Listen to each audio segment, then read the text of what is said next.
Mindfulness भनेको सजग रहनु। मेरो मनमा कि विचार आउँछ कि मेरो मनमा फिलिङ्स जाग्छ। कहिलेकाहीँ म धेरै इमोसनल भइदिन्छु, कहिलेकाहीँ धेरै विचार मग्न भइदिन्छु। अर्को शब्दमा कि हामी विचार गरिरहेका हुन्छौँ कि हामी इमोसनल या उत्तेजित भइरहेका हुन्छौँ, कि विचार गरिरहेका हुन्छौँ कि उत्तेजित भइरहेका हुन्छौँ या इमोसनल भइरहेका हुन्छौँ। विचारको पनि दुईवटा धारा। जबसम्म मनमा त्यो चित्तमा पोजिटिभ विचार आइरहन्छ, जबसम्म हाम्रो चित्तमा पोजिटिभ विचार आइरहन्छ, सब कुरा ठिकठाक चलिरहेको हुन्छ। Everything is all right. अनि जब नेगेटिभ विचार आउँछ, everything is wrong. What's wrong with you? Everything is wrong. गजबको कुरा छ। श्रीमती उही, श्रीमान उही, छोराछोरी उही, कमाई उही, सबै कुरा उही। तर नेगेटिभ विचार ममा चल्यो भने यो सबै उही खुइ खुइ यिनीहरूप्रति म ब्लेम गर्छु, आलोचना गर्छु, निन्दा गर्छु। चिज त्यही हो। उनीहरू बदलिउन् नबदलिउन् मलाई थाहा छैन, तर मेरो मन बदलियो भने यिनीहरूको खैरियत हुँदैन। त्यसकारण मन नेगेटिभ भइदियो भने, विचार नेगेटिभ भइदियो भने मैले भोगिरहेका, मैले जानिरहेका सबै कुराले मलाई घोच्न थाल्छ र मैले उनलाई घोच्न थाल्छु। याद राख्नुहोस्, हामीले छोराछोरीलाई कहिले गाली गर्छौँ, श्रीमानसँग, श्रीमतीसँग, साथीभाइसँग कहिले झगडा गर्छौँ? जब हाम्रो मन, हाम्रो चित्त नेगेटिभ विचार हाबी हुन्छ। त्यसका विचार पोजिटिभ भयो भने सबै कुरा, त्यही कुरा ठिक हुन्छ हामीलाई। विचार नेगेटिभ भयो भने त्यही कुरा बेठिक हुन्छ हामीलाई। त्यसकारण हामीलाई कुरा चाहियो कि, यहाँ पनि कुराकै शब्द छ। फेरि नेपालीमा कुरा भनेको विचार, थट्सलाई पनि कुरा भनिन्छ। कुरा भनेको थिङ्सलाई पनि कुरा भनिन्छ। त्यसकारण हामीसँग जे जति सम्बन्धहरू छन् मान्छेको र वस्तुको पनि, थट्सको पनि, थिङ्सको पनि, कुरा र कुरा दुवै कुरा, कुरा कुराको कुरा। हामीसँग भएका सबै कुरा, हामीसँग भएका सबै विचार दुवै कुरा हुन्। जब हामी नेगेटिभ भइदिन्छ, हाम्रो विचार नेगेटिभ भइदिन्छ, सबै कुराले हामीलाई घोच्न थाल्छ। अनि मेरो विचार या हाम्रो विचार या तपाईको विचार जब सकारात्मक चलिरहेको हुन्छ, एभ्रिथिङ इज अल राइट। त्यही श्रीमान ठिकै लाग्छ, फेरि त्यही श्रीमती ठिकै लाग्छ, फेरि त्यही छोरा ठिकै लाग्छ, फेरि त्यही धन ठिकै लाग्छ, फेरि त्यही देश ठिकै लाग्छ, फेरि सबै कुरा ठिक लाग्छ जब तपाईको विचार सकारात्मक चलिरहेको हुन्छ। नकारात्मक चल्छ, सबै कुरा बेठिक हुन्छ। त्यस्तै भावना, योभन्दा कडा। जब हाम्रो भावना पोजिटिभ हुन्छ नि, आहा आहा सबै कुरा ठिक लाग्छ हामीलाई। पोजिटिभ चल्दा आहा आहा आहा, नेगेटिभ फिलिङ्स चल्यो भने स्वाहा, सबै कुरा यो पनि स्वाहा, यो पनि स्वाहा, सबैले पोल्या जस्तो, सबैले ठिचे जस्तो, सबै खत्तम खत्तम चिज मात्रै देख्छ। मान कालो चस्मा लाएर संसारलाई हेर्दा दुध पनि कालै देखिन्छ क्या। अब रातो चस्मा लाएर हेर्नु, यहाँ आज त रातो गाईले रातो दुध दिएछ भाइ, सायद यसले रातै घाँस खायो होला। अरे यार, न घाँस रातो हुन्छ, न दुध रातो हुन्छ, न गाई रातो हुन्छ, तपाईँको चस्मा रातो भयो।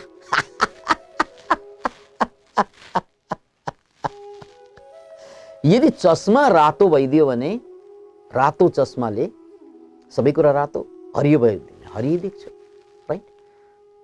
त्यस्तै यो चित्तको चस्मा जब विचार नेगेटिभ भइदिन्छ अथवा फिलिङ्स नेगेटिभ भइदिन्छ, सबै सत्यानाश हुन्छ। यहाँबाट एउटा पाठ त हामीले चाहिँ ट्याक्कै बुझेका होलौँ कि मलाई राम्रा राम्रा कुरा कुराले सुख दिने हो कि मेरो राम्रो विचारले सुख दिने हो? Ask a question to yourself. तपाईँ आफैले छातीमा यसरी हात हालेर या हाले जस्तो गरेर सोध्नुहोस् त, कि मलाई राम्रो कुराले सुख दिने हो कि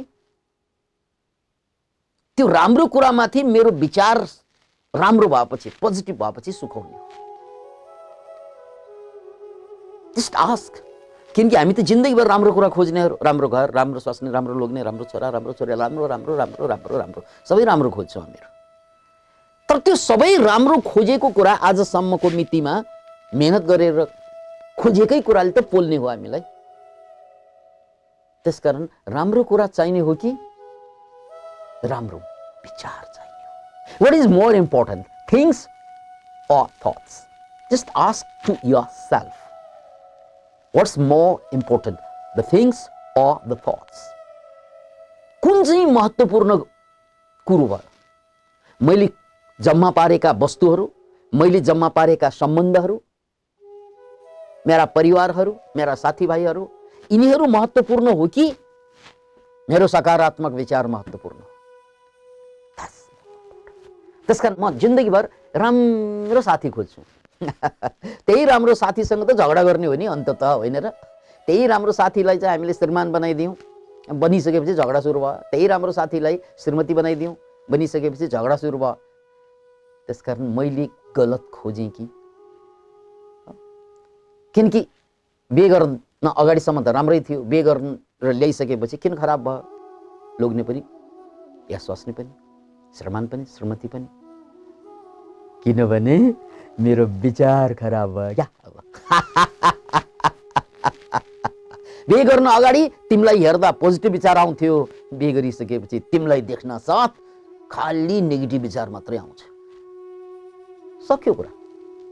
त्यसकारण श्रीमान फेर्ने होइन है, श्रीमती फेर्ने होइन है, छोराछोरी फेर्नु पर्दैन है, दुनियाँ फेर्नु पर्दैन, विचार फेर्ने हो। पोजिटिभ विचारले सबै कुरालाई सुन्दर बनाइदिन्छ, नेगेटिभ विचारले सबै कुरालाई कुरूप बनाइदिन्छ। यो हो कि होइन पहिला एकदमै सिरियस भएर आफूलाई सोध्नु कि मैले जिन्दगीभर खोजिरहेका वस्तु त हो, अहिले पनि त म वस्तु खोज्दैछु। एउटा नयाँ कार खोज्दो होला या गाडी खोज्दो होला, गाडी भनेको बाइक खोज्दो होला या नयाँ घर खोज्दो होला या नयाँ जब खोज्दो होला। अहिले पनि त म खोजमै छु। किन खोजमा छु त भन्नाले नयाँ खोजिसकेपछि थप सुख हुन्छ कि अथवा अब सुख हुन्छ कि? No no no no no no no no no no no no no no no. कुनै पनि वस्तुले सुख तब दिन्छ जब त्यसमाथि तपाईको सकारात्मक विचार रहन्छ, हो होइन? Just ask it. सबै कुरा तपाईले खोज्नुभएका राम्रा राम्रा कुराले तब मात्रै काम गर्छ जब त्यसमाथि सकारात्मक विचार जोडिन्छ, र त्यसैमाथि नकारात्मक विचार जोड्न साथ ती सबै कुराले पोल्न थाल्छ मान्छेलाई। त्यसकारण what is more important is your thought. Feelings पनि त्यस्तै हो। नकारात्मक फिलिङ आयो भने हरेक कुराले मलाई पोल्छ, सकारात्मक फिलिङ जाग्यो भने हरेक कुराले मलाई खुसी दिन्छ। Can you imagine it? अब यहाँसम्मको पाठमा हामीले के बुझिसक्यौँ, के चर्चा गरिसक्यौँ भने मलाई वस्तुभन्दा पनि इम्पोर्टेन्ट मेरो माइन्ड हो भनेर मैले बुझ्नुपर्छ। जीवनमा वस्तुभन्दा पनि धन, पद, प्रतिष्ठा, परिवार, यी सबै कुराको लागि हामीले जिन्दगी, आधा जिन्दगी त बर्बाद गरिसके, तर खुसी भएनौँ हामीहरू। किन भएनौँ त भन्नाले उनीहरूभन्दा महत्त्वपूर्ण मेरो विचार हो भन्ने कहिले बुझेनौँ हामीले। यी सारा कुरा मैले जम्मा पारेका छोराछोरी, परिवार, साथी भाइ, सम्पत्ति, पद, प्रतिष्ठा, शिक्षा, सत्ता, यी सबै कुरा भन्दा पनि मोर इम्पोर्टेन्ट मेरो माइन्ड रहेछ, मेरो विचार रहेछ भन्ने कुरा कहिले बुझेनौँ। न बाउले सिकाए, न छोराले बुझे, न छोरीले चिने, न साथीभाइले भने। हामी त अझै एउटा घर थप्यो भने खुसी होला कि भनेर लागिरहेका होलान् कतिले लिस्टमा। अझै एउटा गाडी किन्यो भने, अझै जग्गा थप्यो भने, अझै सुनको गहना बनायो भने, अझै एउटा साडी किन्यो भने, अझै एउटा लेहेङ्गा चाहिँ किन्यौँ भने लेहेङ्गा जति महँगा त्यति सुख हुने जस्तो भ्रम छ हामी। Can you imagine it? लेहेङ्गाले तबसम्म मात्रै सुख दिने हो जबसम्म तपाईँको पोजिटिभ विचार हुन्छ त्यसमाथि। त्योभन्दा राम्रो देखेपछि तेरि योभन्दा राम्रो अर्को आयो भनेपछि त्यही कुराले घोच्न थाल्छ। श्रीमान पनि त्यही हो हजुर, श्रीमती पनि त्यही हो, छोरा पनि छोरी पनि त्यही हो। उनीहरूमाथि नेगेटिभ विचार आयो, तुलना अरूसँग गऱ्यो भने यिनीहरू चाहिँ काम नलाग्ने चाहिँ डब्बा भइदिन्छन् क्या। त्यसकारण सबभन्दा ठुलो कुरा बुझ्नै पर्ने कुरा के त भन्नाले वस्तु भनेको सेकेन्डरी कुरा चाहिँदैन भनेको होइन, यो सेकेन्डरी कुरा हो। प्राइमरी कुरा भनेको मेरो मनको कुरा, मेरो positive outlook, positive thinking, positive outlook, त्यसले मात्रै भरको दुनियाँभरमा भरको नभएको सबै कुरामा ब्युटी स्थापित गर्छ, किनकि मेरो मन ब्युटिफुल छ। एउटा वर्ल्ड फेमस किताब छ ब्युटिफुल माइन्ड भन्ने, त्यो किताब खोज्नुहोस् नेटमा, beautiful mind. All you need is beautiful mind, that's all. You don't need beautiful wife, you don't need beautiful husband. When you love them, they are beautiful. When you hate them, they are ugly. Simple. Your wife is ugly or beautiful, it depends upon your mood. Your husband is handsome or handsy or fancy or voodoo. It depends upon your mood, right?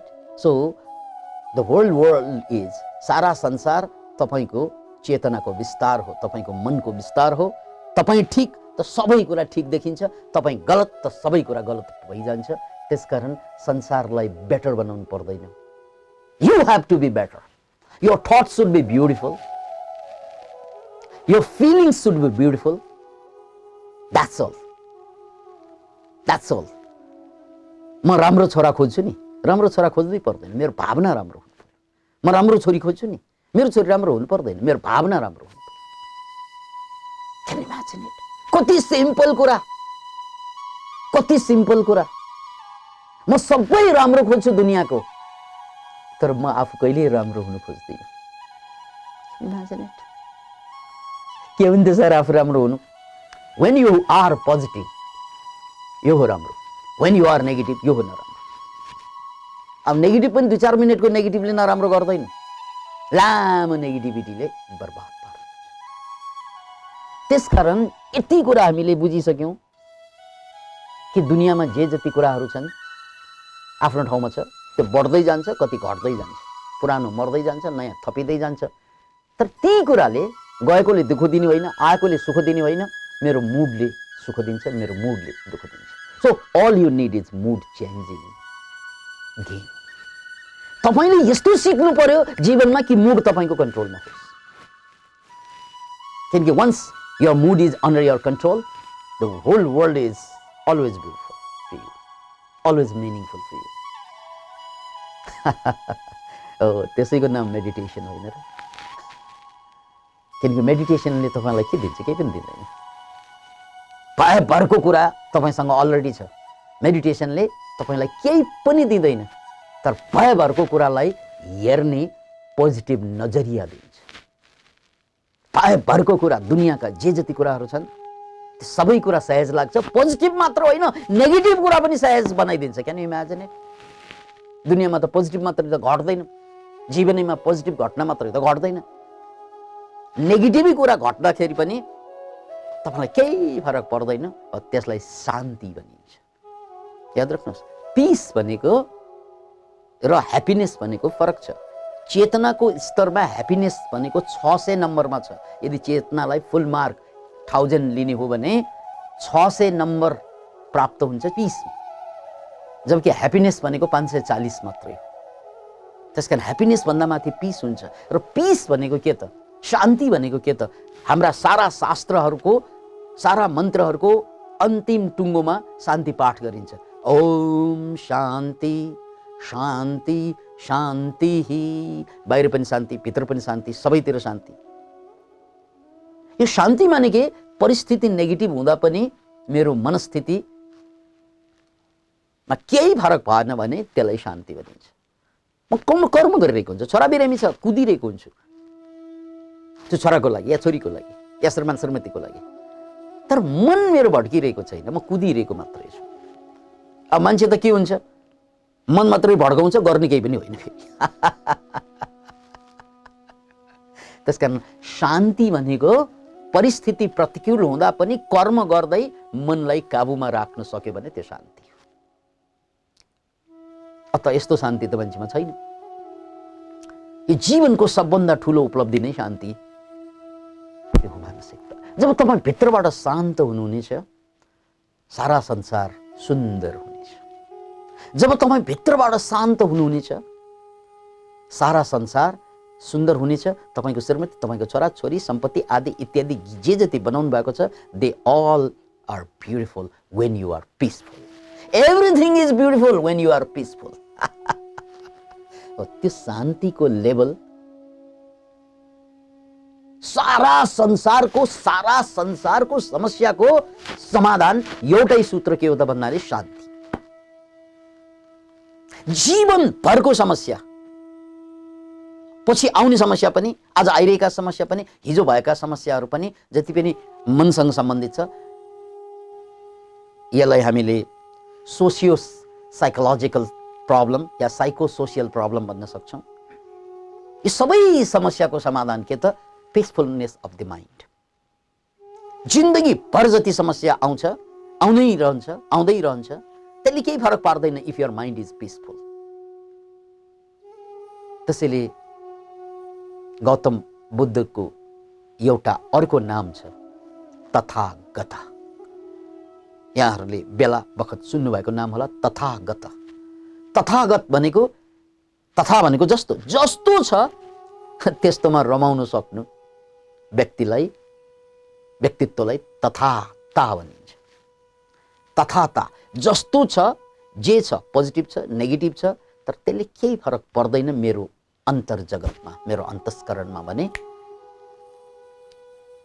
त्यो हो piece, त्यो हो शान्ति, त्यो हो तथाता। त्यो तथातामा बाँच्ने अस्तित्वलाई तथागत भनिन्छ। जस्तो छ त्यसले भड्काउन नसक्नु। गीतामा यसलाई दिएको शब्द हो समदृष्टि। समदृष्टि भनेको राम्रो हुँदा पनि ठिक छ, खराब हुँदाखेरि पनि आत्तिएको छैन, यो हो समदृष्टि। अन्ततः जीवनको सबभन्दा ठुलो धन भनेको यही समदृष्टिको प्राप्ति नै हो। म बाँच्दैछु ठिक छ, बुढा हुँदैछु ठिक छ, रोगी हुँदैछ ठिकै छ, मर्दैछु ठिकै छ। Can you imagine? Can you say like that? हामी त कस्तोमा बाँच्छौँ भन्नाले राम्रो खोज्छौँ, खराबदेखि डराउँछौँ, स्वास्थ्य खोज्छौँ, रोगदेखि डराउँछौँ, राइट? मित्र खोज्छौँ, शत्रुदेखि डराउँछौँ, होइन? एभ्रिथिङ सबैलाई पचाउन सक्छु म अब, किनकि अब पेट ठिक भएको छ। पेट होइन यार, दिमाग ठिक भएको छ। जसरी पेट चाहिँ कमजोर भयो भने यो मात्रै पच्छ, यो पच्दैन भन्ने हुन्छ नि, त्यस्तै दिमाग ठिक भएन भने पनि त्यही हुने हो क्या। मैले यस्तो कुरा पचाउनै सक्दैन, कसले? मैले। त्यस भए तेरो पाचन शक्ति ठिक छैन, त्यस कारण पचाउन सक्दैनस्।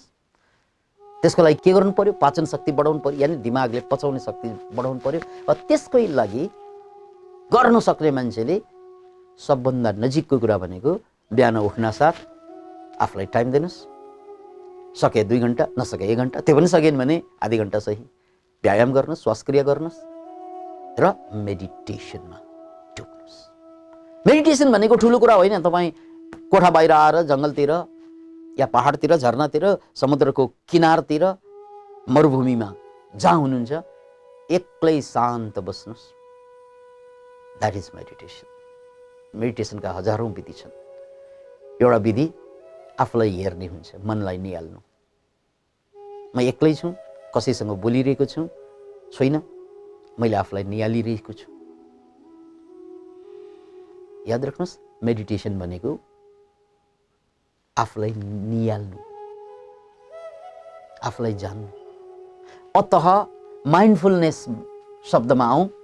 अब माइन्डफुलनेस भनेको पनि होस न हो। मेरो मनमा नकारात्मक विचार आयो भनेर मलाई होस जाग्यो भने म माइन्डफुल भएँ। मेरो मनमा नकारात्मक फिलिङ्स आयो, भनेर मैले जाने भने म माइन्डफुल भएँ। अब यसरी जान्दाखेरि के हुन्छ त भने जस्तै मलाई पीडा भइरहेको छ भनेर मैले जानेपछि त्यो पीडा आफै पनि गइरहेको हुन्छ। एउटा कुरा याद राख्नुहोस्, त्यो पीडा आफै पनि गइरहेको हुन्छ, जो आउँछ त्यो जान्छ। त्यसप्रति माइन्डफुल हुनु, यो माइन्डफुल हुनुलाई मेडिटेसनले सघाउँछ। मेडिटेसनले माइन्डफुल बनाउँछ, माइन्डफुलको प्र्याक्टिसले मेडिटेसनलाई सहज बनाइदिन्छ। त्यसकारण मेरो मनमा विचार नेगेटिभ आउँछ नि, नेगेटिभ विचार, यसलाई मार्दौँ, यसलाई कुट्दौँ, यसलाई लुटौँ, योसँग यो गरौँ उ गरौँ, नेगेटिभ विचार आउँछ हामीलाई। त्यो मलाई विचार आयो भनेर माइन्डफुल हुन साथ नै त्यो विचारलाई मैले एक्सनमा लग्नै सक्दिनँ। याद राख्नुहोस् यो कुरा, जब मलाई नेगेटिभ विचार आयो भनेर मलाई क्लियरली थाहा हुन्छ, त्यो थाहा भइसकेपछि त्यो यो विचार हो, यसले मलाई नेगेटिभ कर्म गराउन उस्काइरहेको छ, तर म गर्दिनँ। किनकि माइन्डफुल भएपछि बल्ल गएर मेरो मनमा उठेका पापले मलाई गाँच्न सक्दैन, त्यो पापले मलाई कर्म गर्न बाध्य गर्न सक्दैन। एउटा कुरा। त्यस्तै फिलिङ्स, रिस उठेछ, त्यस्तै फिलिङ, डर लागेछ, त्यो मलाई डर लागिरहेको छ, मलाई रिस उठिरहेको छ, यो बोध, यो माइन्डफुलनेस, यो हुनासाथ यो रिस जान्छ भनेर मलाई थाहा छ, राइट? यो थाहा भइसकेपछि अनि मैले त्यसमाथि कथा बनाउँदिनँ, कथा बुन्दिनँ, त्यसको एक्सप्लानेसन गर्दिनँ, त्यो आफै जान्छ।